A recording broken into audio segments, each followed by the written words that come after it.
Whoa, I haven't talked to the camera in a really long time.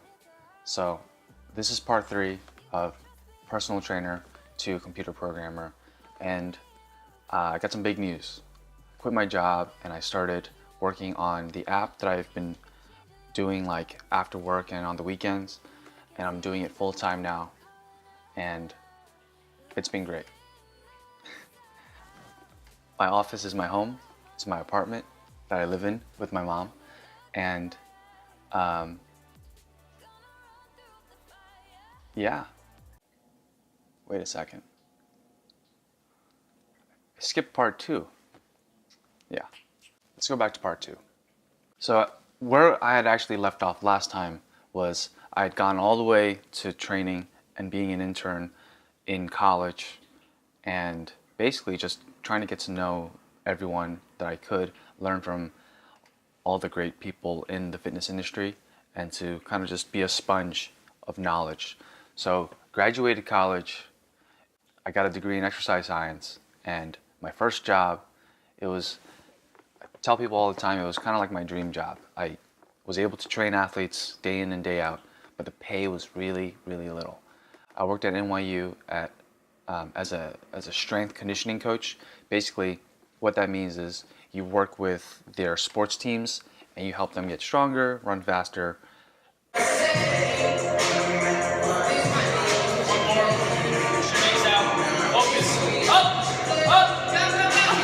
Those were great times. Again, pay wasn't good, so I had to balance that out with something. So I did a lot of personal training. Not a lot. Did it for like 6 months. Wanted to see if I could do it. I was a personal trainer at Equinox for 6 months, and there I learned about the freaking struggle. It is tough out there. Like, just being in the personal training space for that short of amount of time, I learned so much about how much you need to sell, how to basically convert and to win over customers. So I did that for like 2-3 years, and then I was like, okay, I've got to progress my career. I want to do something more. Around that time, I've always been interested in like wanting to build an app. I've always wanted to build something to help people all across the world be able to train and get fit as an athlete. I've always wanted, I always had the idea that if athletes who play in like college sports teams, high school sports teams, if they're getting some sort of training and learning ways to improve in their sport, why can't everyone else, right? Why can't other people who can't make their basketball team, can't make their soccer team, why can't they also get similar resources and help for them to get better and for them to make their high school, college team eventually? So I left personal training and I said, I want to do something more. I took a big leap of faith, and this is where I said I want to do computer programming. It was a mix of things that led to that, but basically I had some free courses that taught me a bit about tech entrepreneurship, and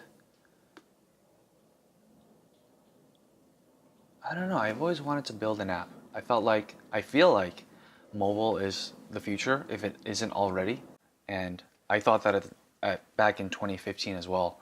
And I was like, I want to build an app. I want to build a fitness app that really teaches people what I do for my day job, right? Like, I'm training all these athletes in different sports who kind of like are already somewhat gifted as already. Like, if you made a college sports team, even if it is NYU or a Division III school, you've got to be pretty good and like athletically gifted to some extent. But there's a lot of people who don't have those God-given talents, and they're just working as hard as they can to improve. So I wanted to build an app to encompass all of that stuff. Break time. Let me grab some coffee.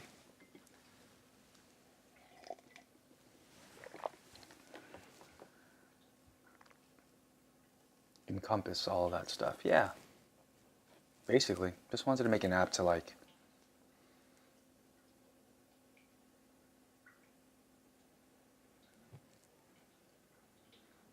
So many words, so hard to put in one sentence. Get athletes better. Get you better at playing a sport. Yeah. Want to run a 5K? Here's an app.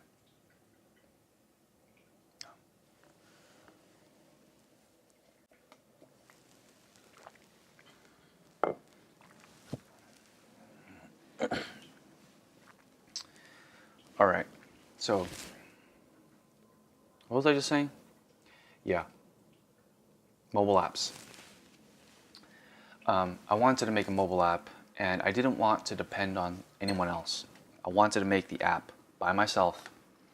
At least I wanted to have, at least I wanted to be, yeah, I wanted to make the app by myself because I knew that if I'm going to take this idea long term and I really wanted to make it happen, I was not going to be able to rely on someone else to make the app for me. Like, I wanted to own that responsibility. Side note, if you ever have an idea and you're looking to start a business and you need to find a coder, you need to find someone to do that, it is really hard. It's really hard to find a good one. It's also really hard to find a mobile developer that will take in your idea and help you build your app. Mobile app developers get paid a lot of money, and for an idea that you have where you can't even pay them any money, let me tell you right now, it's close to impossible to get someone to help you.